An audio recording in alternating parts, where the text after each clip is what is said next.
안녕하세요. 현재 두 개의 소송 중에 있어 세상 그 누구보다 머리 아프게 살아가고 있는 30대 여자입니다. 제가 평범한 가정에서 자라온 것은 아니지만 그래도 미국에 유학을 다녀올 정도로 나는 귀하게 자랐기 때문에 아무리 제 마음대로 할 수 없는 게 삶이라고 해도 제 삶은 죽을 때까지 큰 탈 없이 무난하게 잘 보낼 거라고 생각을 했습니다. 세 자매 중 막내로 태어나 사랑만 받고 자라온 제가 남편과 이혼 소송에 아버지와 재산분할 소송까지 할 줄 누가 알았겠습니까? 이런 제 삶이 저도 어이가 없고 기가 차서 사연을 보내봅니다. 우리 집은 원래부터 가장이 아버지가 아니라 저희 엄마였습니다. 엄마는 아주 조그마한 시장 가판대에서 설렁탕을 만들어 파셨는데 거기서 벌어오는 돈으로 아버지와 그리고 저희 세 자매를 먹여 키우셨죠. 효진이 엄마, 어제 효진이 아빠 집에 들어왔어? 어제 효진이 아빠 우리 애들 아빠 데리고 나갔는데 우리 애들 아빠 아직도 집에 안 들어왔어. 설마 효진이 아빠가 우리 남편 도박하는데 데리고 간 건 아니겠지? 우리 애들 아빠는 평생 그런 거 모르고 살았는데 효진이 아빠 때문에 이상한 물 드는 거 아닌가 모르겠다. 저희 아버지는 인물도 좋고 사지가 멀쩡했지만 술을 좋아하고 도박을 하는 것을 좋아하는 동네에서 가장 철딱선이 없는 사람이었습니다. 그래서 언니들과 저는 인격이라는 것이 형성이 되었을 때부터 아버지를 혐오하고 싫어했습니다. 우리 막내딸 내년 2월에 고등학교 졸업한다면서? 아빠가 바빠서 언니들 졸업식에는 못 갔지만 우리 막내딸 졸업식에는 꼭 가줄게. 우리 막내딸 졸업 선물로 갖고 싶은 거 있어? 아빠가 다 사줄 테니까 뭐든 말해봐. 대학 들어가니까 새 휴대폰 하나 사줄까? 아빠가 무슨 돈이 있다고 내 졸업 선물을 사주는데 도박해서 번 돈으로 선물 같은 거 받고 싶지 않아. 그리고 그날 아빠는 안 와도 되니까 절대 올 생각하지 말고 아빠는 집에 있어. 하진아, 아빠한테 무슨 말을 그렇게 서운하게 해? 아빠도 우리 딸 졸업하는 모습 보고 싶고 같이 가서 사진도 찍고 그러고 싶단 말이야. 내가 싫다고. 내 친구들 아빠 술주정뱅이에 맨날 돈 따먹기 하러 가는 거 다 아는데 아빠가 오면 내가 쪽팔린다고. 그러니까 아빠는 제발 집에나 있어. 아빠 진짜로 내 졸업시켜 오면 나 그날 학교 안 갈 거니까 그렇게 알아? 저는 아버지란 존재 자체를 부정했고 늘 아버지가 사라지길 바랬었는데 저희 고3 겨울방학에 아버지는 제 소원대로 감쪽같이 사라지셨습니다. 저의 대학 등록금을 들고서 말이죠. 이를 어쩌면 좋니? 내가 우리 하진이 대학 보내려고 1년 내내 모아둔 돈인데 이걸 어쩌면 좋아? 아무리 그래도 지 잘새끼 대학 등록금은 안거리를 들일 줄 알고 그 인간 눈에 보이는데 돈을 내버려둔 건데 그 인간은 그게 하진이 대학 등록금인 걸 알면서도 가져가니 미쳐도 단단히 미쳤어. 엄마 됐어. 나 대학 안 가도 되니까 그만해. 그깟 대학 내년에 가도 되는 거고 내후년에 가도 상관없는 곳이야. 이왕 이렇게 된 거 이번 기회에 아버지 2번 다시는 이 집에 발 못 들이게 하면 되는 거니까 엄마도 그만해.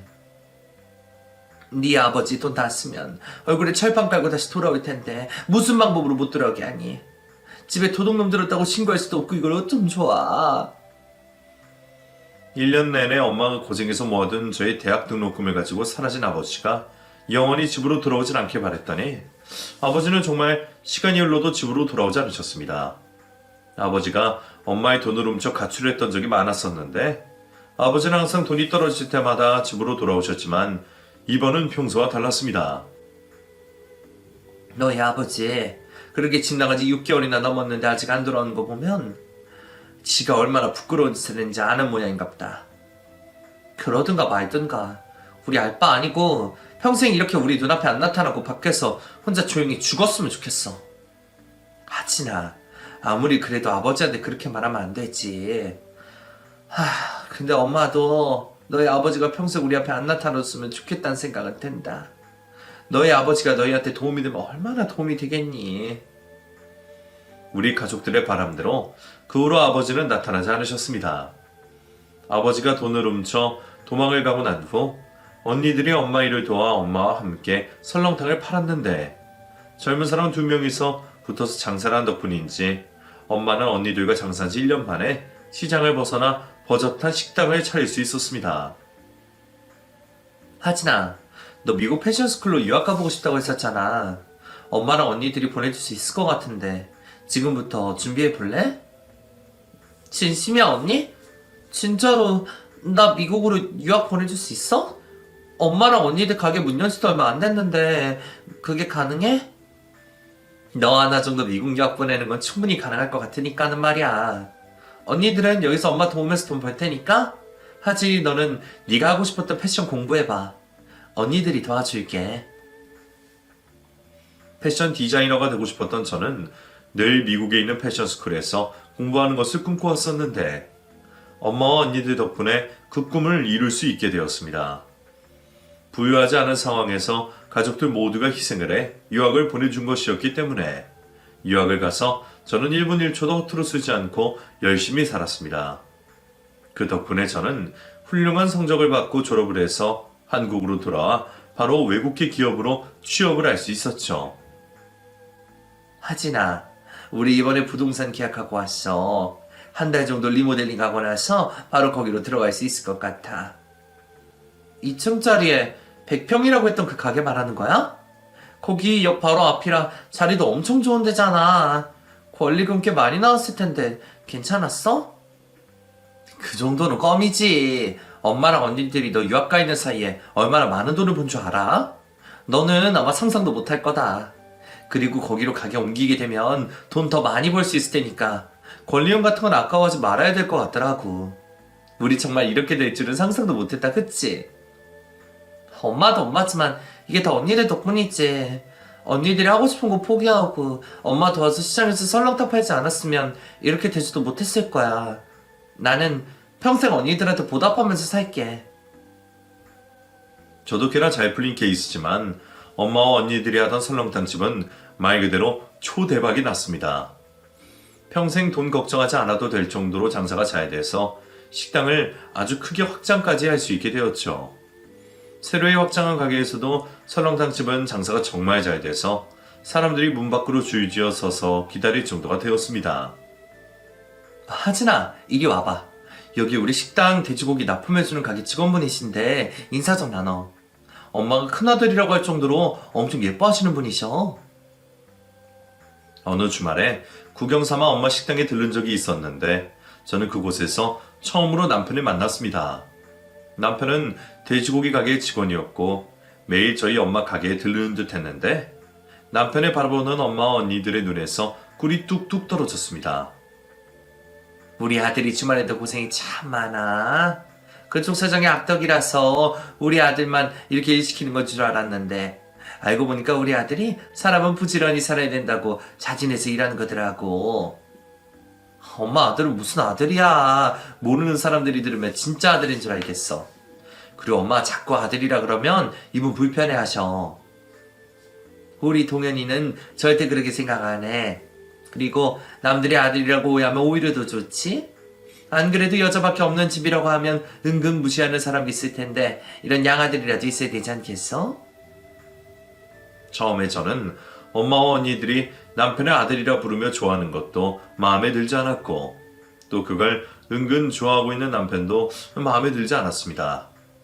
누군지도 모르는 사람이랑 가깝게 지내는 것 자체가 거부감이 들었죠. 그러던 어느 날 엄마 식당에서 가족들끼리 밥을 먹고 있는데 남편 이야기가 나왔습니다. 아 맞다 효진아, 너 지난주에 동현이한테 1,000만 원 입금했니? 내가 동현이한테 네가 입금할 거라고 말이 뒀거든. 엄마한테 이야기 듣고 나서 바로 보내줬지. 입금하자마자 동현이가 고맙다고 5분 만에 전화를 주더라고. 우리 동현이는 예의가 참 바르다니까. 요즘 세상에 그런 젊은이도 드물 거야. 성실한 데다 효자에 자기 동생까지 알뜰히 챙기고. 나도 그런 아들 하나 있었으면 좋겠다. 남편에게 돈 1,000만 원을 빌려줬다는 엄마와 큰언니의 대화를 듣고 화가 난 제가 엄마에게 화를 냈습니다. 엄마, 설마 여기 돼지고기 납품하는 그 직원한테 1,000만 원 빌려준 거야? 도대체 뭘 믿고 그런 큰 돈을 빌려준 거야? 동현이 어머니가 많이 아프시대. 병원비가 그렇게 많이 나왔는데 자기한테 지금 그만한 돈이 없다고 빌려달라고 하길래 안타까워서 빌려줬지. 그 사람 누군 줄 알고 뭘 믿고 빌려줘? 차용증을 받아놨어? 엄마랑 언니 그런 생각도 안 하고 그냥 빌려준 거지. 그 사람이 이러려고 엄마랑 언니들한테 꼬리 슬라금 들고 자란 거면 어떡하려고 그래. 그 인간 나중에 그 돈 들고 튀거나 또 빌려달라고 하면 어떡할 거야. 내가 아는 동현이는 그럴 애 아니야. 그리고 주말 없이 그렇게 열심히 사는데 돈 1,000만 원도 없다는 말 들으니까 너무 마음이 아파서 빌려준 거였어. 자기 혼자 엄마랑 여동생 뒷바라지 하면서 산다는데 얼마나 안타깝니. 세상에 안타까울 사람도 없다. 아니 그리고 그 사람하고 많은 사람 중에 하필 엄마한테 돈을 빌린대?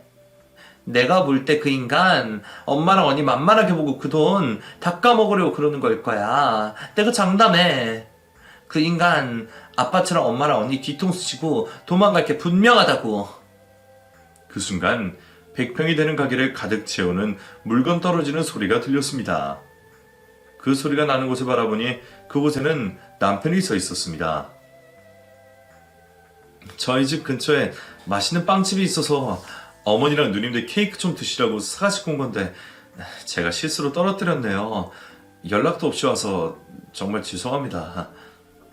도겸아, 너 설마 우리 이야기하는 거 다 듣고 있었던 거니?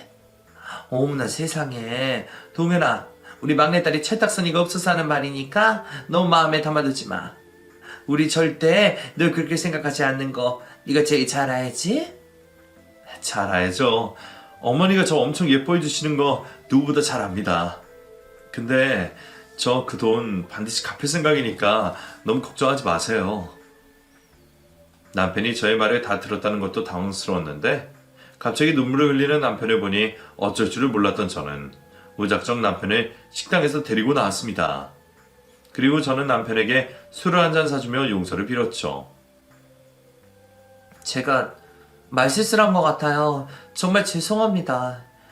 저도 잘 모르고 했던 말이니까 한 번만 용서해 주세요.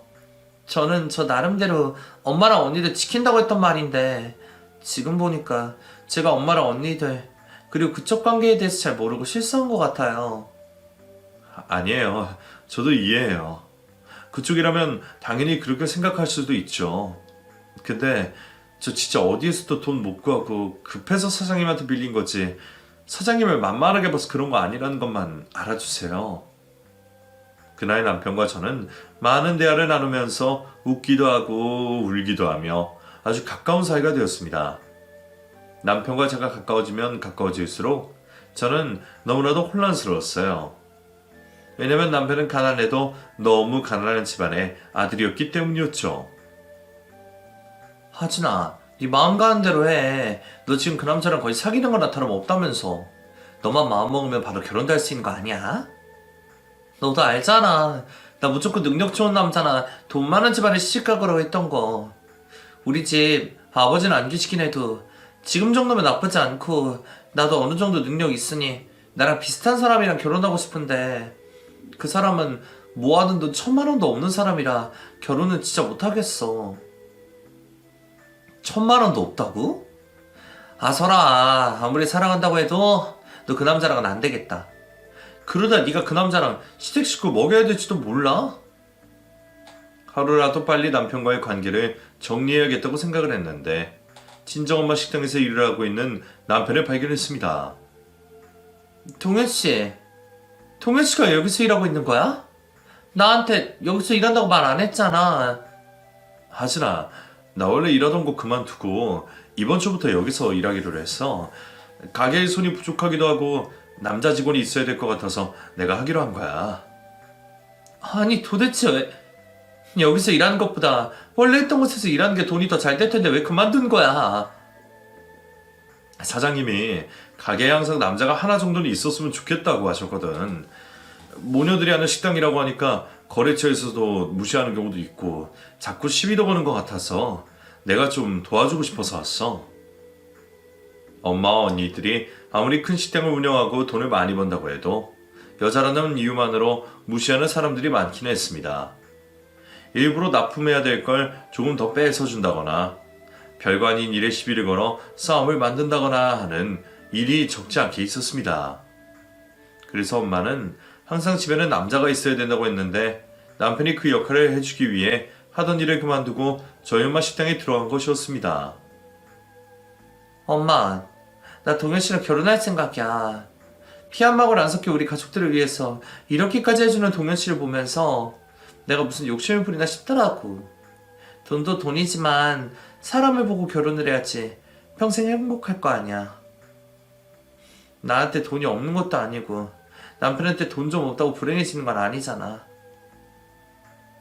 잘 생각해서 하지나. 엄마는 네가 동현이랑 잘 됐으면 좋겠다고 매일같이 기도했잖니. 네가 동현이랑 부부가 되려고 내가 동현이를 한눈에 알아본 모양이다. 동현이랑 결혼해서 정말 고맙다 하지나.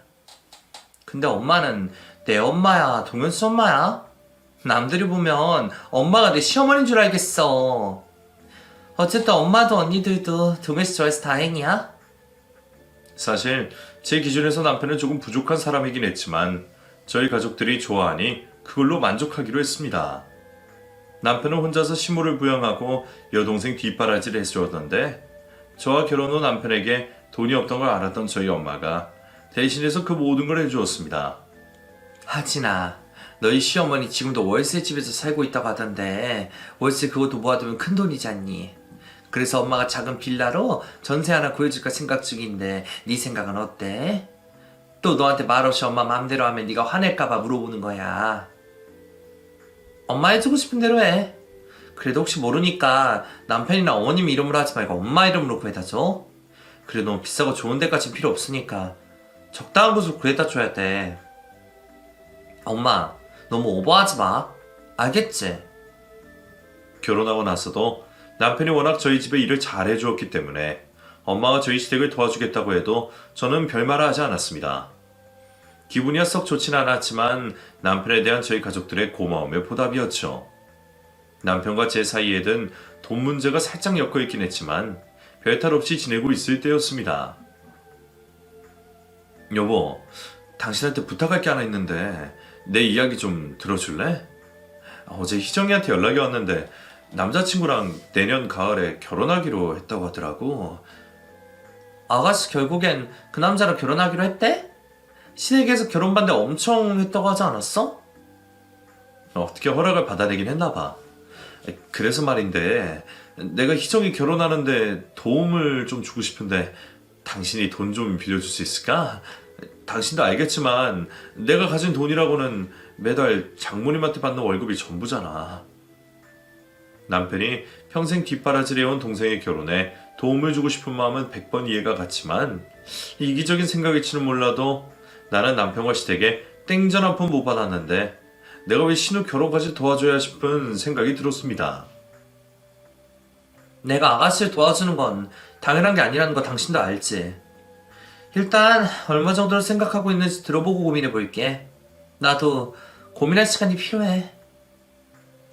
희정이 시댁이 집도 해준다고 하니까 1억 정도 도와주는 게 어떨까 싶어. 예단 예물도 해가야 되고 혼수도 장만해야 되니까 적어도 그 정도는 필요하다고 보거든? 1억? 지금 1억이라고 했어? 그러니까 나한테 그 1억을 다 빌려달라는 말이지? 나 죽어도 1억은 못 주니까 그렇게 알아? 그리고 1억은 무슨 1억이야? 난 많아도 3천 정도만 생각하고 있었다고. 여보, 삼촌으로는 혼수도 제대로 장만 못할 거야. 우리 희정이 시댁에서 미움 안 받으려면 최소한은 해가야 하니까 당신이 내 생각해서라도 좀 도와줘. 신우 결혼 비용으로 1억을 요구하는 남편 때문에 화가 머리 끝까지 치밀어 올랐습니다. 남편이 저를 돈 뽑는 기계 취급을 한다는 불쾌한 느낌을 받았었죠. 당신은 염치라는 것도 없니? 나한테 바랄 걸 바래야지. 우리 엄마랑 언니들이 당신한테 끝도 없이 퍼주니까 나도 그럴 거라고 생각했어? 그리고 그게 왜 당연한 거라고 생각을 하는 거냐고. 그래도 당신이 부탁하니까 3천 정도는 해주려고 했는데 나 지금 단 한 푼도 보태주기 싫으니까 그렇게 알아. 말이 너무 심한 거 아니야? 내가 염치가 없다니. 그리고 나는 장모님이나 처형들이 나한테 퍼주시는 거 당연하다고 생각한 적 없고 당신이 내 동생 도와주는 것도 당연하다고 생각한 적 없어. 나도 이제 당신 도움 필요 없을 것 같아. 남편이 이 문제로 가지고 저희 엄마한테 고민 상담을 하는 건지 아니면 제가 했던 말들이 그대로 다 이른 건지 엄마가 저를 따로 불러앉혔습니다. 하진아, 동현이한테 이야기 들었어. 동현이가 너한테 여동생 결혼하는데 돈 좀 보태달라고 했는데 네가 안 낸다고 했다면서? 그러면서 심한 말까지 했다는데 너 왜 그렇게까지 했니? 그 인간은 그 사이에 엄마한테 가서 그걸 또 다 읽었대? 엄마는 그 이야기 들어도 너무하다고 생각하지 않았어? 몇 천도 아니고 1억이라니. 아무리 부부여도 그렇지 우리한테 쓰는 돈도 아니고 자기 동생한테 쓰는 돈인데 1억이나 달라는 게 말이 돼? 그래도 동현이는 네가 아내니까 그렇게 말을 꺼낸 거지. 남이면 말을 꺼냈겠니? 엄마도 네 심정 이해하지만 웬만하면 동현이가 해달라는 대로 해줘. 친정엄마와 사이의 사이가 나쁜 것보다 모자처럼 좋은 게 더 좋겠지만 이런 일에도 딸 편이 아닌 사위 편을 들고 감싸도는 엄마가 너무 원망스러웠습니다. 엄마, 우리도 내 집 장만해야 되고 아이 나오면 그 돈 아이한테 써야 되는데 버는 족족 시댁에 갖다 주면 우리 뭐 어쩌라고. 내가 시댁 먹여 살리려고 그 인간이랑 결혼한 건 아니잖아. 엄마가 어머님 사실 전셋집 얻어줬으면 됐지. 어떻게 또 1억을 달라고 할 수 있냐고. 네 집은 엄마가 사줄게. 네 애도 엄마가 키워줄 테니까 동현이 도와달라는 거 좀 도와줘. 그래도 네 남편이 너희 집 가장인데 너한테 그런 무시당하면 기분이 좋겠니? 남자가 아내 내조를 받지 못할 망정 그렇게 무시당하면 사회생활을 제대로 하겠냐고. 저는 순간 엄마가 시모의 빙의를 한 줄 알았습니다. 아니, 저희 시모도 저한테 이렇게까지 하지 않았을 거란 생각이 들었죠.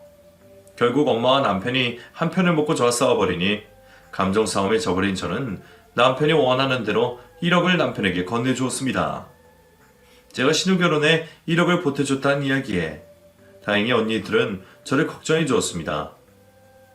하진아, 언니들도 동현이 좋아하니까 엄마가 동현이한테 뭘 해줘도 별말 안 하고 가만히 뒀는데 이건 정말 아닌 것 같아. 그래, 어떻게 자기 동생 결혼시키는데 너한테 1억을 달라고 그럴 수가 있니? 내가 볼 때 너 점점 엄마 팔자 닮아가는 것 같아. 아빠랑 동현이랑 경우는 다르긴 하지만 네가 남편 먹여 살리는 거랑 엄마가 그랬더니 뭐가 다르니? 앞으로 언니들이 엄마 말렸을 테니까 너도 시댁에 돈 그만 써. 시댁 챙겨주다 네가 거덜나겠어. 언니들까지 걱정할 정도면 사태가 심각하다고 판단되어 남편에게 마지막으로 경고를 하기로 했습니다.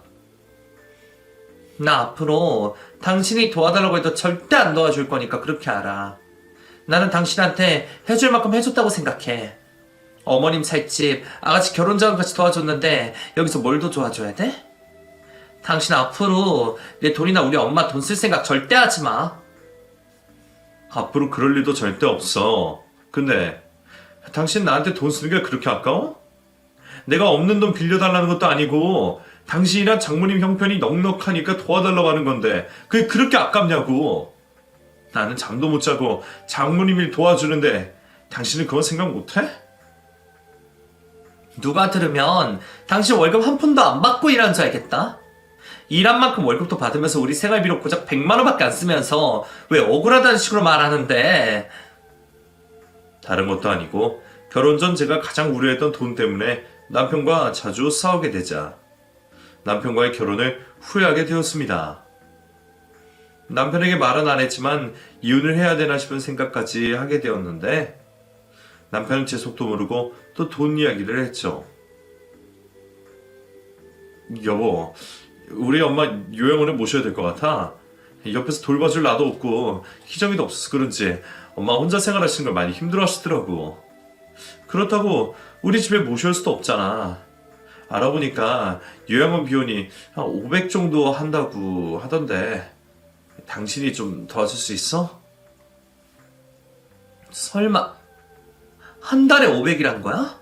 아니 무슨 요양원 비용이 그렇게 비싸?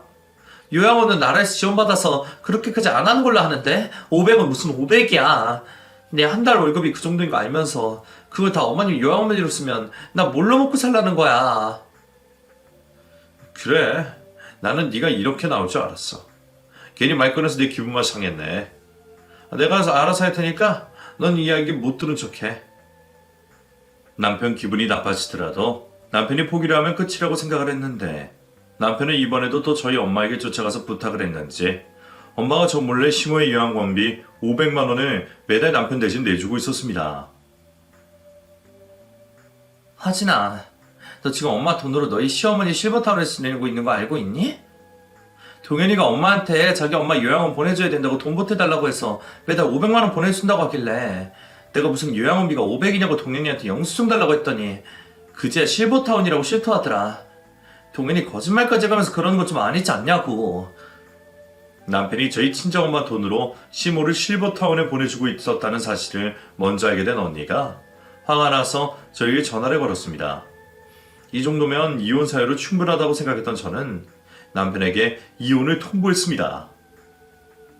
내가 당신한테 분명히 내 돈이랑 우리 엄마 돈 건드리지 말라고 말했었지. 당신 거짓말까지 해가면서 우리 엄마한테 매달 500만 원 받아갔다면서.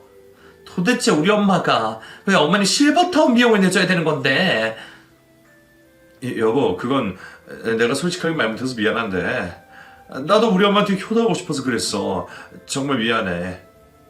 미안하다는 말 듣기 싫고 우리 이혼하자. 이번 달부터 엄마가 당신한테 500만 원 보내줄 일 없고 어머니 살고 있는 집 주인한테도 말해서 집도 빼버릴 테니까 나 미국 출장 다녀오기 전까지 다 정리해놔. 마지막으로 경고하는데 절대로 우리 엄마 설득시킬 생각하지 마. 저는 남편에게 이혼을 통보한 뒤 바로 미국으로 출장을 떠나버렸습니다. 남편의 얼굴을 보고 싶지 않기도 했고 괜히 남편과 살 맞대고 지내면 정 때문에 용서를 해버릴 것 같아 떠나버린 출장이었죠. 미국에서 일부러 더 바쁜 하루들을 보내고 있던 중 한국에서 전화가 걸려왔습니다. 하진아, 너 지금 당장 비행기표 구해서 들어올 수 있어? 엄마 아까 뇌출혈로 쓰러져서 병원으로 옮겨졌는데 선생님이 살 확률이 반밖에 안 된다고 마음의 준비를 하라고 하시더라고. 하진이 너 바쁜 건 알겠지만 거기 정리하고 하루라도 빨리 한국으로 들어와. 이러다 엄마 네 얼굴도 못 보고 가시겠어. 엄마가 뇌출혈로 쓰러졌다는 소식에 저는 하던 일을 뒷전으로 미루고 바로 한국으로 돌아왔습니다. 병원에 도착하니 피폐해져 있는 남편이 중환자실에 앉아 있었는데 언니들 말로는 남편이 식당 주방에 쓰러져 있는 엄마를 가장 먼저 발견했다고 했습니다. 그날 동현이가 일찍 출근하지 않았으면 엄마 혼자 쓰러져서 거기서 바로 죽었을지도 몰라. 동현이 말로는 그날따라 이상하게 가게 일찍 나가보고 싶어서 일찍 나갔는데 엄마가 쓰러져 있었다지 뭐니. 동현이 지금까지 한숨도 못 자고 저러고 있는데 네가 데리고 가서 씻기고 밥도 먹이고 해.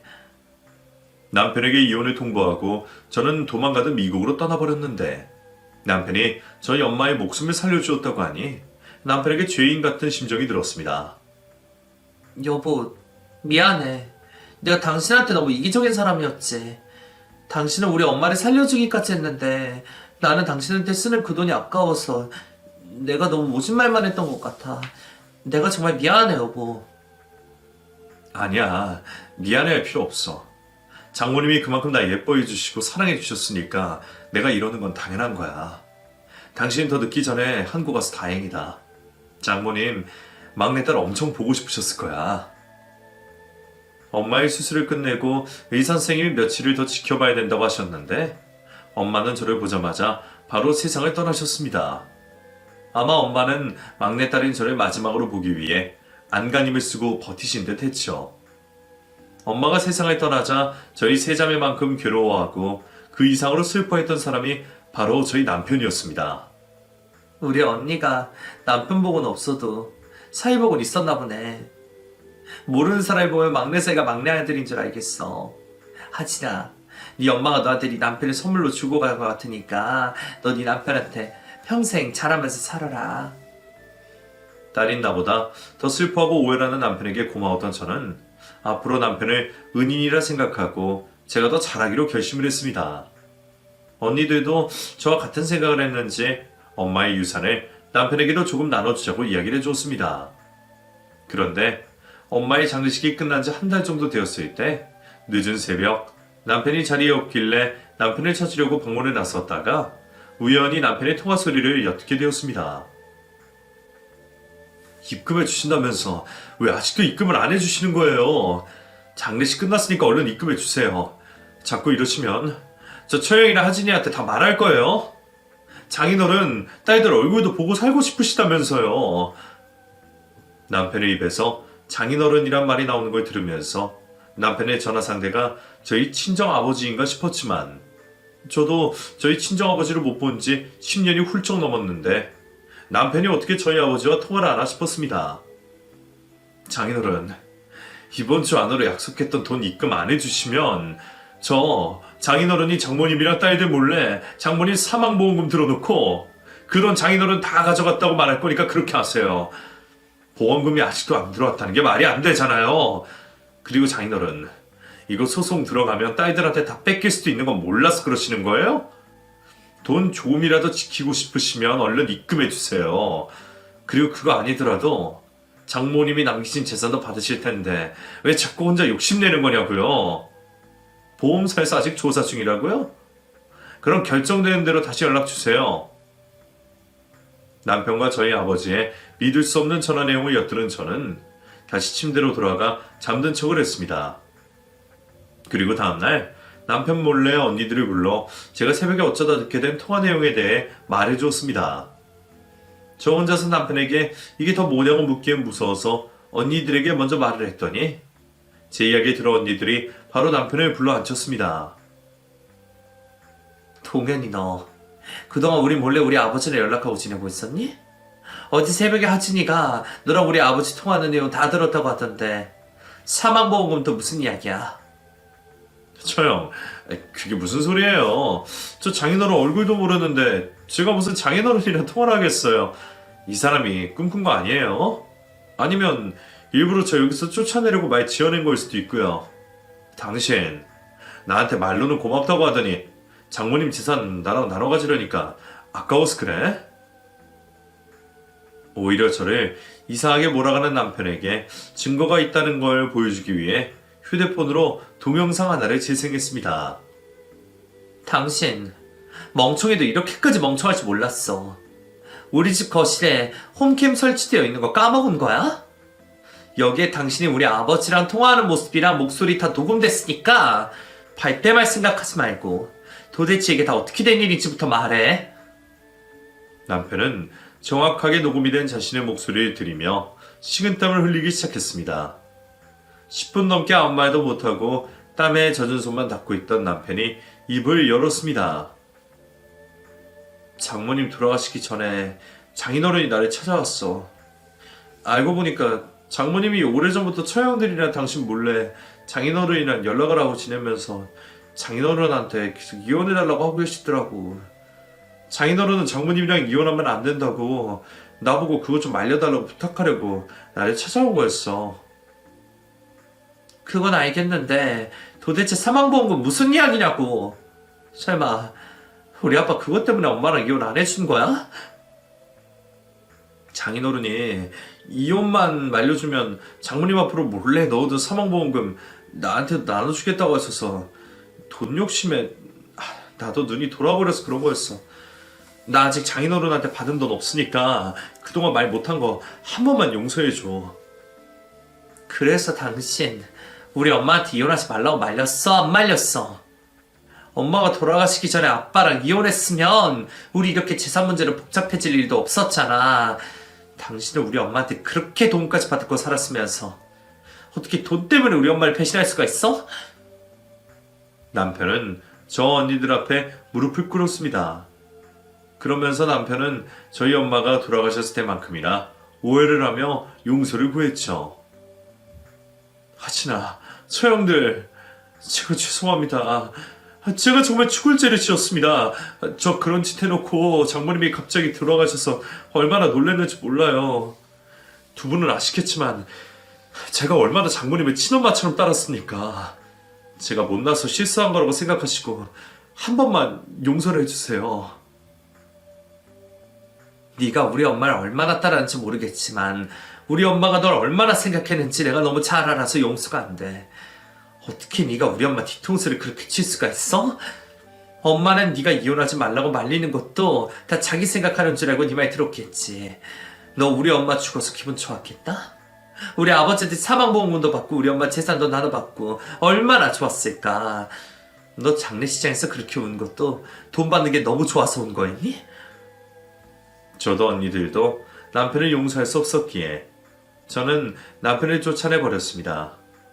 깔끔하게 이혼을 하고 싶었지만 저희 재산을 남편에게 조금이라도 나눠주기 싫었던 저는 긴 싸움이 될지언정 이혼 소송으로 끝내야겠다는 생각에 이혼 소송을 진행했습니다. 그리고 저희가 모든 사실을 다 알게 되었다는 걸 알게 된 저희 아버지가 드디어 저희 앞에 모습을 드러내셨습니다. 너희는 당연히 싫다고 하겠지만 내가 너희 셋 아버지이기도 하고 법적으로 너희 엄마 남편이니 재산은 너희는 똑같이 나눠 가져야겠다. 나도 양심이라는 게 있으니 사망보험금도 너희한테 똑같이 나눠줄 생각이니까 너희도 아버지 몫을 따로 챙겨줬으면 한다. 저기요. 그쪽이 왜 우리 아버지예요? 그리고 엄마도 그쪽 남편으로 생각 안 했을 테니까 우리 엄마 들먹이지 마시고요. 저 이미 변호사 선임해서 그쪽 소송 준비 중에 있으니까 딱 기다리세요. 아, 맞다. 보험사는 저희가 따로 전화해서 그쪽한테 보험금 지급하지 말라고 막아뒀으니까 그런 줄 아시고요. 남편과 아버지에게 소송을 걸어야 했던 저는 심적으로 너무 힘들어 휴직을 한 뒤 언니들과 함께 지냈는데 엄마 식당으로 90이 다 된 시모가 찾아왔습니다. 아가, 내가 염치를 무릅쓰고 너한테 부탁할 게 있어서 찾아왔다. 어머님, 전셋집 이야기하시는 거면 죄송해요. 어머님만 생각하면 계속 거기서 지내게 하고 싶지만 동현 씨랑 이혼 소송 중이기도 하고 그 사람 생각하면 어머님을 거기서 지내시게 할 수가 없어서 그런 선택을 한 거예요. 어머님이 이해해 주세요. 아니 아가, 내가 그것 때문에 온 게 아니라 우리 동현이 좀 살려달라고 하려고 왔어. 우리 동현이 저 도박에 미쳐서 살고 있는데 네가 좀 도와주면 안 되겠니? 그래도 너랑 살 때는 네 눈치 본다고 말하는 것 같더니 애가 지금은 폭발을 한 거지. 집에 들어오지도 않고 매일 도박장에 나가 살고 있어. 시모의 입에서 도박이란 단어가 나오고 그 단어가 제 귀에 꽂히자 저는 바로 저희 아버지를 떠올렸습니다. 제가 평생 혐오했던 아버지가 하던 짓을 남편도 하고 있었다고 하니 정말 큰 충격이었습니다. 네 신우 결혼한다고 우리 동현이가 너한테 1억을 받았다고 하던데 사실 그것도 그놈 도박하는 데 쓴다고 다 써버렸고 네 핑계로 매달 사부인한테 받았던 돈도 도박하는 데 써버린 게 동현이다. 내가 그러면 안 된다. 너희 장모랑 저한테 들키면 그 집에서 쫓겨난다고 해서 겨우 말렸는데 정말로 너한테 쫓겨나서 그런지 애가 더 미쳐 날뛰는 거야. 세아가 우리 동현이 살릴 수 있는 사람 너뿐이라 그러는데 네가 우리 동현이 좀 살려주면 안 겠니? 어머니, 죄송하지만요. 동현 씨 그런 사람이면 저 더더욱 도와줄 수 없어요. 저희 집에 남보다 더 못한 사이라는 거 어머님도 잘 아시잖아요. 앞으로 저 찾아오지 말아주세요. 저 방금 어머니도 보기 싫어졌어요. 이만 돌아가 주세요. 남편도 저희 친정아버지와 별반 다를 게 없는 인간이라는 사실을 알고 저는 언니들 품에 안겨 한참을 울었습니다. 거기에 모자라 남편이 정말 의도적으로 저희 엄마와 언니들에게 접근했다는 걸 알고 나서는 돌아가신 엄마에게 너무 죄송했고 그 심정으로는 세상을 버티기가 너무 힘들었습니다. 하지만 저에게 저희 버팀목이 되어주는 언니들이 있었고 언니들이 저의 멱살을 붙잡고 지옥 구덩이에 빠져드는 저를 구해주었기에 저는 지금 이렇게 제 사연을 보낼 수 있게 된 것입니다. 저는 반드시 남편에게도 이기고 아버지에게도 이겨서 아직도 좋은 곳으로 가지 못하고 있을 엄마를 반드시 좋은 곳으로 보내줄 생각입니다. 그리고 얼마 전 법원에서 남편을 잠깐 만났었는데 남편의 몰골이 말이 아니더라고요. 이런 사람이랑 결혼을 해서 잠깐이라도 부부 생활을 했다는 게 부끄러울 정도였는데 남편이 저에게 돈을 빌려달라고 했습니다. 여보, 미안한데 나 오늘 집에서 여기까지 오는데 차비가 없어서 아는 형한테 튀어달라고 해서 온 거거든?